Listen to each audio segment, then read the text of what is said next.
আলহামদুলিল্লাহ আলহামদুলিল্লাহ নাহমাদুহু ওয়া নাস্তাঈনুহু ওয়া নাস্তাগফিরুহু ওয়া নু'মিনু বিহি ওয়া নাতাওয়াক্কালু আলাইহি ওয়া নাউযু বিল্লাহি মিন শুরুরি আনফুসিনা ওয়া মিন সাইয়্যাতি আমালিনা মান ইয়াহদিহিল্লাহু ফালা মুদিল্লা লাহু ওয়া মান ইউদ্লিলহু ফালা হাদিয়া লাহু ওয়া নাশহাদু আন লা ইলাহা ইল্লাল্লাহু ওয়াহদাহু লা শারীকা লাহু ونشهد أن سيدنا ونبينا وحبيبنا ومولانا محمدا عبده ورسوله الذي أرسله بالحق بشيرا ونذيرا أما بعد فإن خير الحديث كتاب الله وخير الهدي هدي محمد صلى الله عليه وسلم وشر الأمور محدثاتها وكل محدثة بدعة وكل بدعة ضلالة وكل ضلالة في النار أما بعد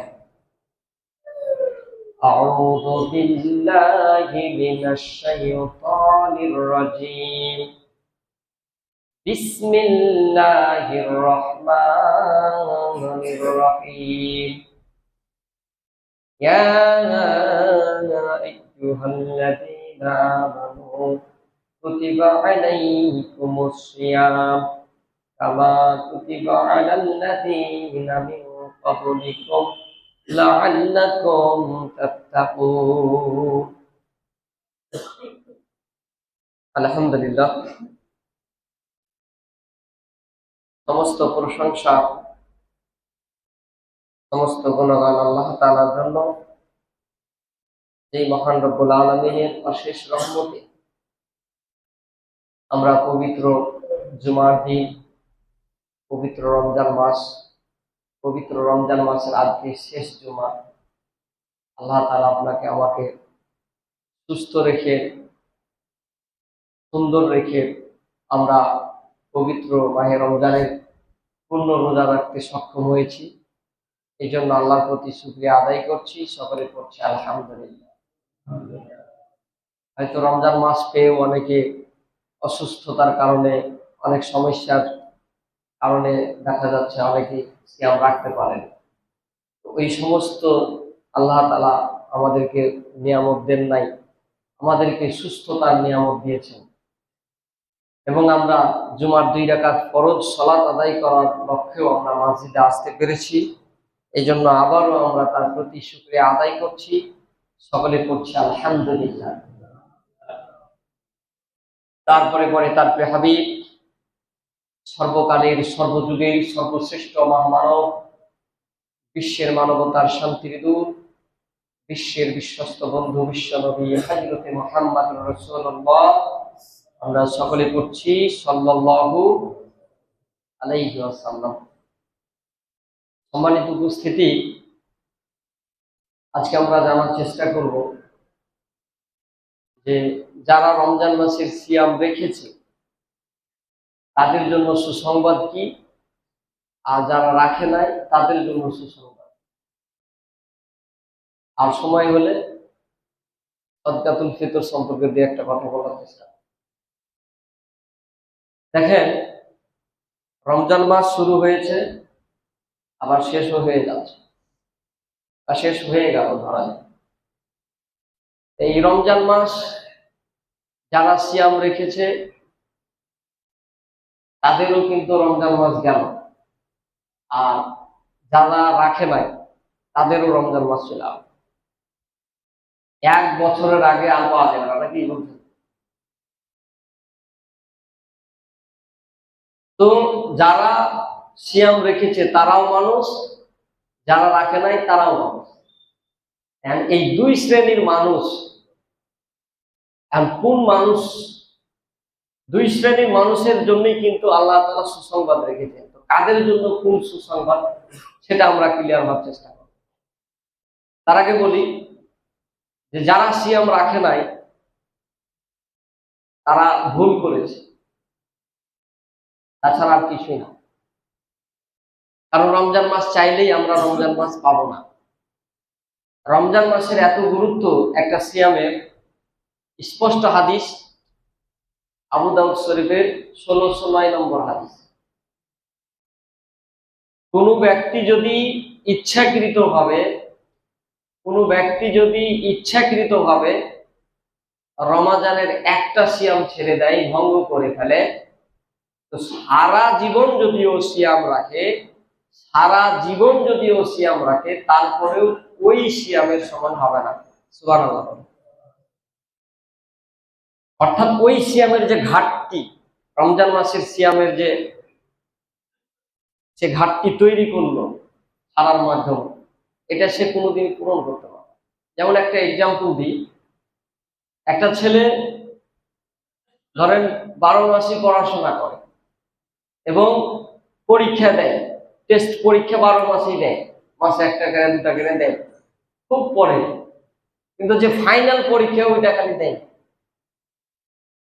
বলেন, ও যদি হাজারো পরীক্ষা দেয়, ফাইনাল পরীক্ষা যদি না দেয়, তো ফাইনাল পরীক্ষার ঘাটতি কেউ পূরণ করতে হবে? বলেন, পারবে না। সারা জীবন দিল, পূরণ হবে না। ফাইনালে যে ওর ভবিষ্যৎ তৈরি হতো, এটা আর হবে না যদি না দেয়। রমজান মাসের সিয়াম রেখে যে পুরস্কার আল্লাহ দিবে, যে সুসংবাদ তার জন্য রেখেছে, ও সারা জীবন রোজা রাখলেও এটা পূরণ হবে না। সুবহানাল্লাহ বলেন। তাহলে যারা রাখে নাই তারা ভুল করে না, অনেক বড় ভুল। সারা জীবন মানে আপনি কি বুঝছেন? কত গুরুত্বপূর্ণ কথা, চিন্তা করা যায়। আরেকটা হাদিস আছে যে মানে এক ব্যক্তি রোজা একটা মানে ছুটে গেছে আর কি, ভেঙে ফেলেছে কোনো কারণে। তো উনি এসে রাসূলুল্লাহ সাল্লাল্লাহু আলাইহি সাল্লামকে বলছেন যে ইয়া রাসূলুল্লাহ, আমি ধ্বংস হয়ে গেছি। কারণ উনাদের ভিতরে আল্লাহর ভয় ছিল। উনারা কোনো ভুল করলে, রাসূলুল্লাহ সাল্লাল্লাহু আলাইহি সাল্লামের যুগে যারা ঈমানদার ছিলেন, যারা মুমিন মুসলমান ছিলেন, তাদের ঈমানটা আলাদা ছিল, অন্যরকম। তিনারা ভুল করলেই সেটা সংশোধন করার চেষ্টা করতেন, যেটার মাসালা কি হবে। এখনো অনেক মুসল্লি রয়েছেন যারা জানার চেষ্টা করে, সংশোধন করার চেষ্টা করে, তবে তাদের তুলনায় অনেক কম। তো তিনি একটা সিয়াম ছুটে গেছে, ভেঙে ফেলেছেন, কোনো না কোনো ভাবে ভেঙে ফেলেছে। তো উনি রাসূলুল্লাহ সাল্লাল্লাহু আলাইহি সাল্লামের কাছে এসে বলছেন যে ইয়া রাসূলুল্লাহ, আমার তো এই সিয়াম মানে আমি তো ধ্বংস হয়ে গেছি। তখন আল্লাহ রাসূল বলছেন, কেন, তুমি কেন ধ্বংস হয়ে গেছো? ইয়া রাসূলুল্লাহ, আমি এই ব্যাপার, আমি একটা সিয়াম ভেঙে ফেলেছি। তখন রাসূলুল্লাহ সাল্লাল্লাহু আলাইহি সাল্লাম বললেন যে সিয়াম ভেঙে ফেলার কারণে যে শাস্তি হয়, সেই শাস্তি থেকে যদি তুমি বাঁচতে চাও, মানে সিয়াম রাখলে যে আপনার পূরণ হয়ে যাবে এমন কথা বলেন নাই। মানে সিয়াম ছেড়ে দিলে ওইটার যে একটা শাস্তি, মরার পরে তো আমরা কিয়ামত বিশ্বাস করি, আর একটা জীবন বিশ্বাস করি, তো সেই জীবনে যে শাস্তি, ওই শাস্তি থেকে বাঁচতে পারবেন। আল্লাহ রাসূল বললেন যে শাস্তি থেকে বাঁচতে হলে তোমাকে একজন দাসকে মুক্ত করতে হবে, আর এটা যদি তুমি না পারো তাহলে 60টা রোজা রাখতে হবে ধারাবাহিকভাবে। এই 60টা রোজা রাখতে গিয়ে যদি 59টা রাখে, উনি যদি 59টা রাখে, একটা ছেড়ে দেয়, তাহলে আবার প্রথম থেকে শুরু করে আবার 60টা রাখতে হবে। এটা হচ্ছে দুনিয়ার কাফারা, শাস্তি থেকে বাঁচা। এটাও যদি না পারে, আল্লাহ রাসূল বললেন 60 জন মিসকিনকে পরিপূর্ণ খাওয়াতে হবে। একটা সিয়াম ছাড়লে এ মাসা। এখন আপনি চিন্তা করুন, আমরা অনেকে আছি আল্লাহর রহমতে, আল্লাহর দয়ায় আমরা পরিপূর্ণ রমজান মাসের সিয়াম রাখতে পেরেছি, শুকরিয়া, আলহামদুলিল্লাহ। শেষ হয়ে গেল। আবার অনেকেই আছে একটু সামান্য যদি কষ্ট হয়েছে ছেড়ে দিয়েছে, আবার নিয়তই করেনি। কথাগুলো বলেছি, যেহেতু আজকে শেষ, আজকে এই সম্পর্কে কথাবার্তা আলোচনা করে শেষ করি। তো যে একটা রাখে না, তার জন্য মাসালা যদি এমন হয় যে 30টা রাখলে না, তার মাসালা কি আপনি বলেন? মরার পরেও বিশ্বাসই করে না, আমার মনে বলে বিশ্বাসে শান্তি আছে, মরার পরে যে শাস্তি হবে এটাতে ওনার দুর্বলতা আছে। অনেকেই দেখতে পান না, এই দিনের জন্য জীবন দিয়ে দেয়, হাসিতে ঝুলে তাও হাসে, আবার কেউ ফাঁসির রায় শোনার সাথে সাথে টপকে, এমন টপকা টপকে যে গলা কাটলে, মুরগির গলা কাটলে যেমন টপকে না, ওইরকম টপকে বাঁচার জন্য, মনে হচ্ছে উনি মরবেই না। দুটাই মানুষ, যারা মরার কথা ভাবে, বিশ্বাস করে মরার পরে জীবন আছে, শাস্তি হবে, আল্লাহ দয়া না করলে ক্ষমা পাবো না, আল্লাহর কাজ করতে হবে, আল্লাহকে কিছুটা হলেও খুশি করতে হবে, তারা অবশ্যই সিয়ামের প্রতি গুরুত্ব দিয়েছে। হয়তো এক ওয়াক্ত নামাজ ছুটলে আর এক ওয়াক্তে যে ক্ষমা চাই, ওইটা কাজা পূরণ করার চেষ্টা করে, পরে একেবারেই বাদ দিয়ে দেয় না। কিন্তু আমার প্রিয় ভাই, মুসলিম ভাই অনেকেই আছে এগুলোর প্রতি সামান্যটুকুও গুরুত্ব নেই। যেটা বলছিলাম আলোচনার শুরুতে, যে যারা সিয়াম রেখেছেন আর যারা রাখেন নাই, দুই শ্রেণীর মানুষের জন্য সুসংবাদ কি দেখেন। যারা সিয়াম রেখেছেন তাদের জন্য সুসংবাদ, সহিহ বুখারীর হাদিস, আমি কয়েকবার বলেছি যে মান সামা রমাদানা ঈমানান ওয়া ইহতিসাবান গুফিরা লাহু মা তাকাদ্দামা মিন যামবিহি।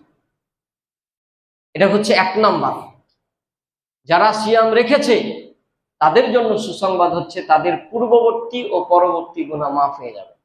সুবহানাল্লাহ। সাধারণত আমরা মানুষ হিসাবে যে ভুল ত্রুটি আমরা করি, আমাদের ভুল হয়, এগুলো আল্লাহ ক্ষমা করে দেবেন। কারণ আমি আগেই বলেছি, সিয়াম সাধারণত আপনি এমনি এমনি ইচ্ছা করলেই আপনি পারবেন না, এটার জন্য সাধনার দরকার আছে। অনেক কিছুই আপনাকে মেনটেন করে চলতে হয় সারা দিন। আমি হয়তো শুয়ে থাকছি, ঘুমাচ্ছি, বসে আছি, সেরকম হয়তো কষ্ট মনে করছি না, কিন্তু অনেকেই অনেক কাজের ভিতরে আছে, যেই যেভাবেই থাকুক কষ্ট, সিয়াম রাখা কষ্ট। এই সাধনাটা করার জন্য আল্লাহ তাআলা ওর জন্য দুনিয়াতে পুরস্কার কি, সুসংবাদ কি, যে ওর গুনাহ মাফ করবে, এক নাম্বার। আর দুই নাম্বার হচ্ছে রাসূলুল্লাহ সাল্লাল্লাহু আলাইহি সাল্লামের হাদিস, সহিহ বুখারীর 1609 নম্বর হাদিস, ইন্না ফিল জান্নাতি বাবান ইউকালু লাহুর রায়আন ইয়াদখুলু মিনহু সাইমুনা ইয়াওমাল কিয়ামা লা ইয়াদখুলু মিনহু আহাদুন গায়রুহু। এটার অর্থ হলো যারা সিয়াম রেখেছে, সিয়াম পালনকারী, তাদের জন্য রায়আন নামক একটা দরজা আছে, জান্নাতের দরজা। রায়আন নামক একটা দরজা আছে জান্নাতে, যেই দরজা দিয়ে শুধু সিয়ামকারীরাই জান্নাতে প্রবেশ করবে। ইয়াদখুলু মিনহু সাইমুনা ইয়াওমাল কিয়ামা, কিয়ামতে। আর লা ইয়াদখুলু মিনহু আহাদুন গায়রুহুম, সিয়ামকারী ছাড়া প্রবেশ করবে না। সুবহানাল্লাহ পড়ে। এটা যে দুই নাম্বার সুসংবাদ। এটা আমি ব্যাখ্যা করেছিলাম, এই জন্য আর ব্যাখ্যা করব না।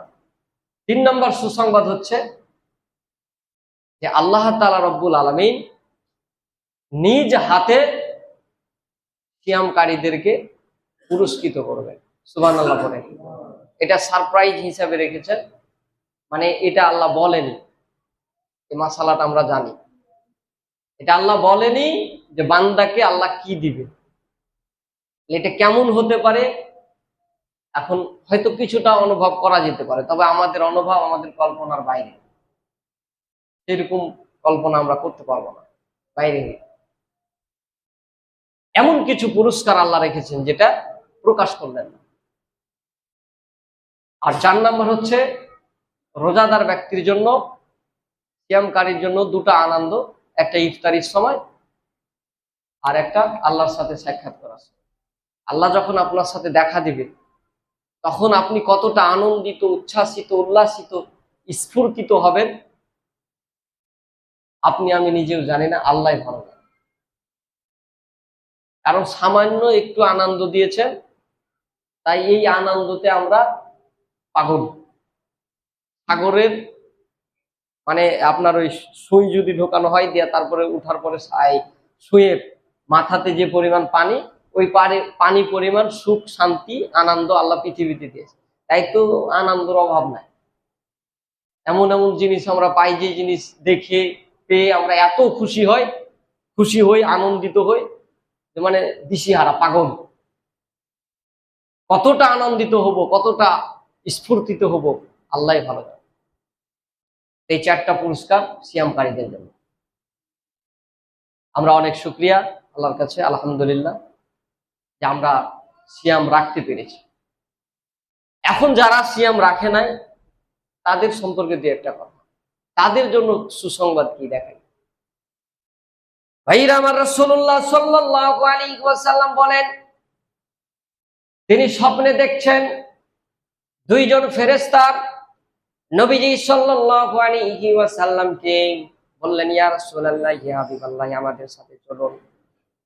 রাসূলুল্লাহ সাল্লাল্লাহু আলাইহি সাল্লাম ওই ফেরেশতাদের কথা শুনে পথ চলা শুরু করলেন, চলতে লাগলেন।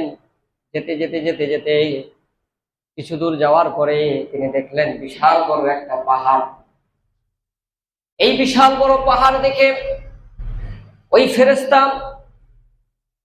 ফেরেশতারা নবীজি সাল্লাল্লাহু আলাইহি ওয়াসাল্লামকে বললেন, ইয়া রাসূলুল্লাহ, ইয়া হাবিবাল্লাহ, এই পাহাড়ের উপর আপনি উঠুন।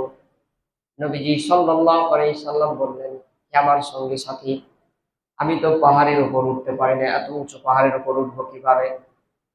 সঙ্গীরা বললেন, ইয়া রাসূলুল্লাহ, ইয়া হাবিবাল্লাহ, আপনার জন্য পাহাড়কে আমরা নরম করে দিচ্ছি, অর্থাৎ আপনি যাতে উঠতে পারেন সেই সহজ পদ্ধতি আমরা করে দিচ্ছি।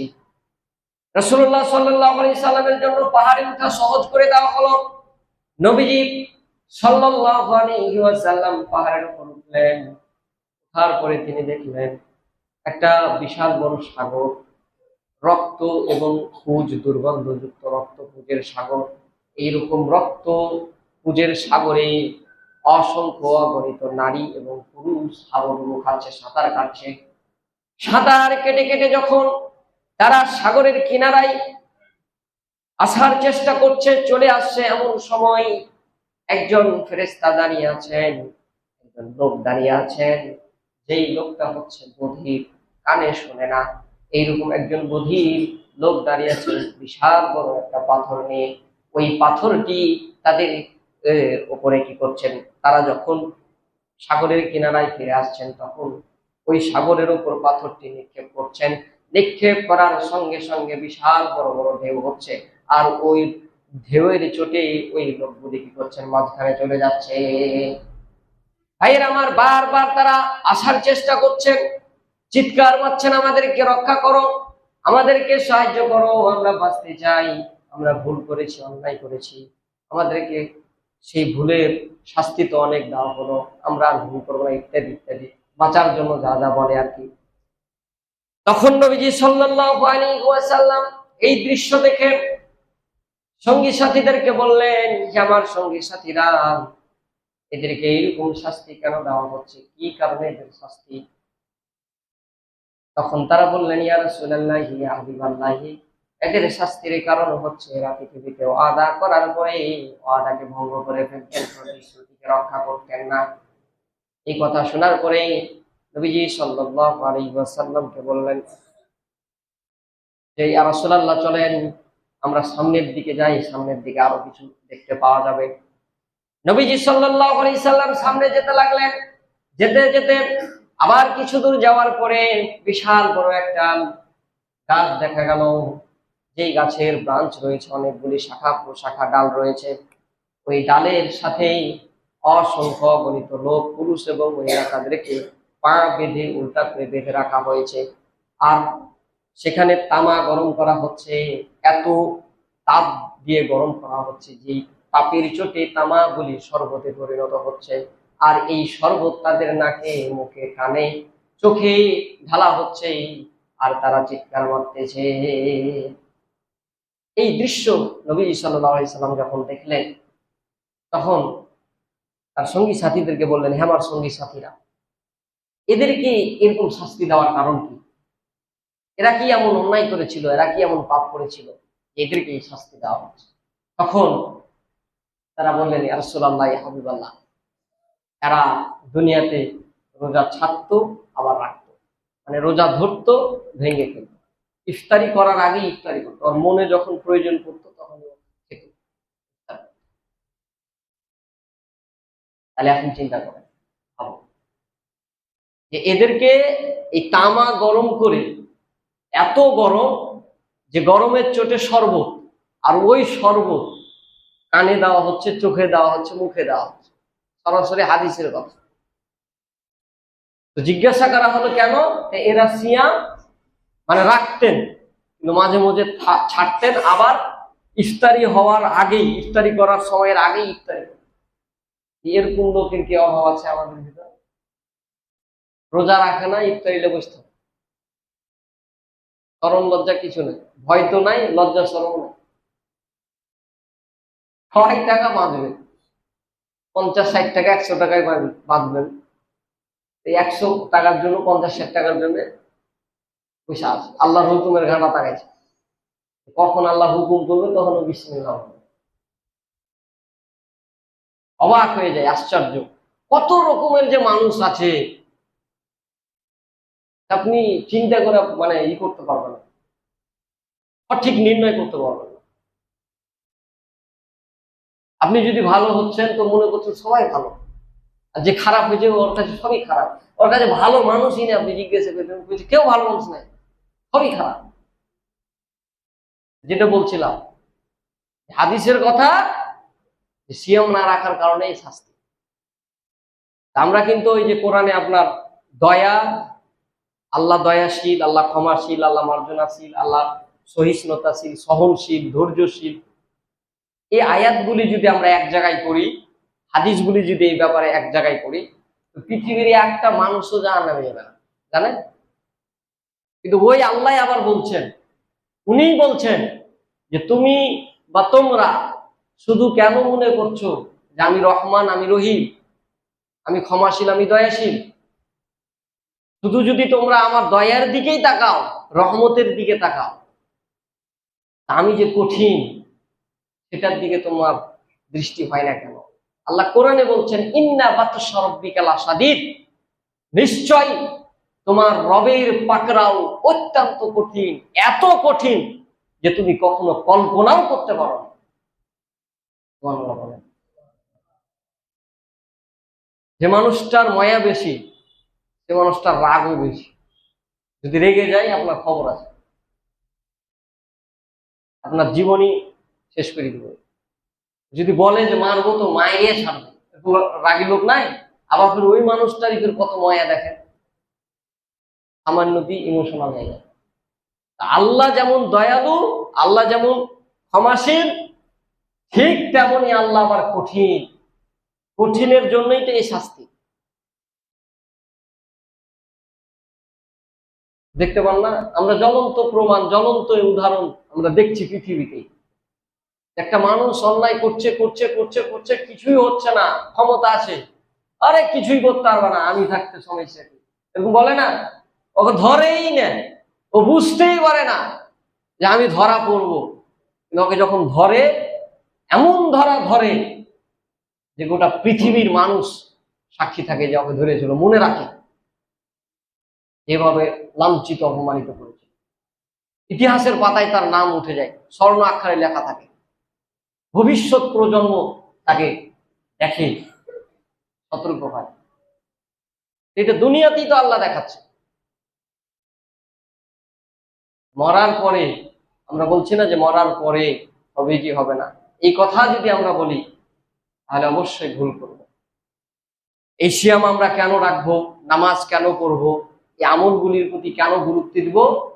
কারণ আমরা মরবো। যদি আমরা না মরতাম এরকম পরিবেশ হতো না, আমিও এখানে বক্তব্য দিতাম না, আপনারা ওই বক্তব্য শুনতেন, সবাই মাস্তান, কিন্তু মরবেই না। ওর কোন সতর্ক হওয়ার দরকার, কোন রুলস আছে, বিধান আছে?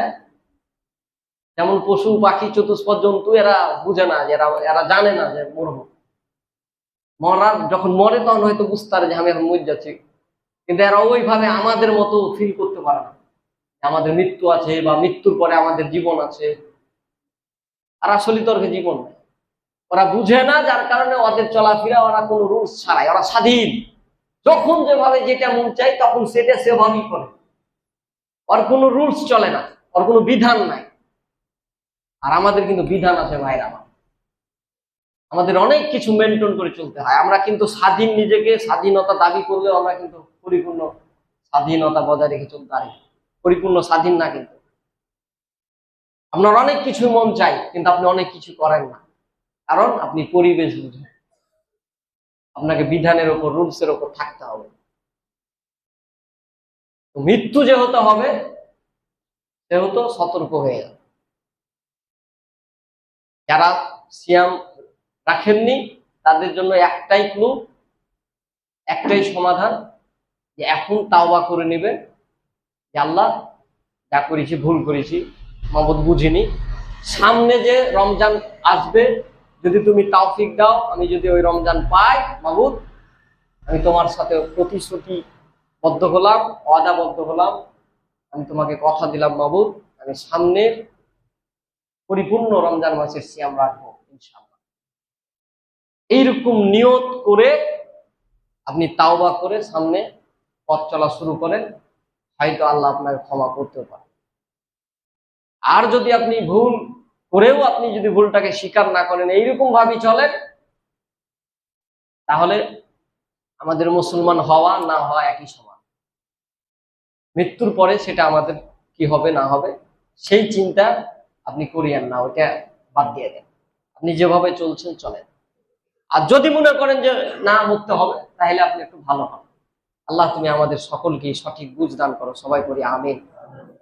রব্বুল আলামিন যারা সিয়াম রাখেনি, আল্লাহ তুমি তাদেরকে এই ভুল শুধরো হওয়ার তৌফিক দান করো, তাদের মন মানসিকতাকে পরিবর্তন করো, তাদের মন মানসিকতাকে চেঞ্জ করো, তোমার প্রতি যাতে ভালোবাসা, ময়া, মহব্বত সৃষ্টি হয়, গুনাহ থেকে নিজেকে মুক্ত রাখতে পারে, এরকম চিন্তা চেতনা আল্লাহ তুমি তার ভিতরে দাও, তাকে হেদায়েত দান করো, সবাই করি আমিন। আমরা যারা সিয়াম রাখতে পেরেছি মাবুদ, আমাদের এই সিয়ামে অনেক ভুল ত্রুটি হয়েছে, এই ভুল ত্রুটিগুলো তুমি আমাদের ক্ষমা করে আমাদের সিয়ামগুলি তুমি কবুল করে নাও, সবাই করি আমিন। সাদকাতুল ফিতর খুবই গুরুত্বপূর্ণ, এটা অবশ্যই আদায় করবেন। সময় নাই, তারপরে হয়তো 2-1 মিনিট বলছি। সাদকাতুল ফিতর হচ্ছে ফরজ, আর আরেকটা মত আছে এটা হচ্ছে ওয়াজিব। এই দুইটাই মত, ফরজ এবং ওয়াজিব, অর্থাৎ ফরজ তো মানতেই হয়, ওয়াজিবও মানতে হয়, আবশ্যক, মাস্ট বি, অবশ্যই মানতে হবে। সাদকাতুল ফিতর আদায় করবেন। রাসূলুল্লাহ সাল্লাল্লাহু আলাইহি সাল্লাম বলেন, বুখারী শরীফের 1503 নম্বর হাদিস আর মুসলিম শরীফের 984 নম্বর হাদিস, যে সাদকাতুল ফিতর হচ্ছে যে স্বাধীন, মানে দাস দাসী, পুরুষ মহিলা ছোট বড়, মানে সবার জন্য, এক কথায় আল্লাহ রাসূল এখানে বুঝাতে চেয়েছেন যে সবার জন্যই সাদকাতুল ফিতর ফরজ।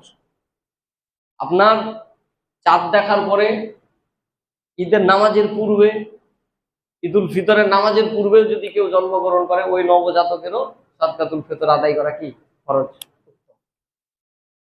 সাদকাতুল ফিতর আদায় করতে হবে, এটা আমরা মানে অলসতা করবো না। এটা যদি আদায় করি তাহলে আমাদের উপকারিতা হচ্ছে যে আমরা এই সিয়াম রাখলাম, এই সিয়ামে যে আমাদের ভুল ত্রুটি গুলা হয়েছে, আমরা অনেক সময় মিথ্যা কথা বলেছি, আবার অনেক সময় অশ্লীল কথাবার্তাও রাগে বের হয়ে গেছে, ভুল হয়েছে, অবশ্যই হয়েছে, যতই সতর্ক থাকার চেষ্টা করি না কেন ভুলে, এই ভুলগুলি হচ্ছে রিফাইন হবে, অর্থাৎ পরিশুদ্ধ হয়ে যাবে।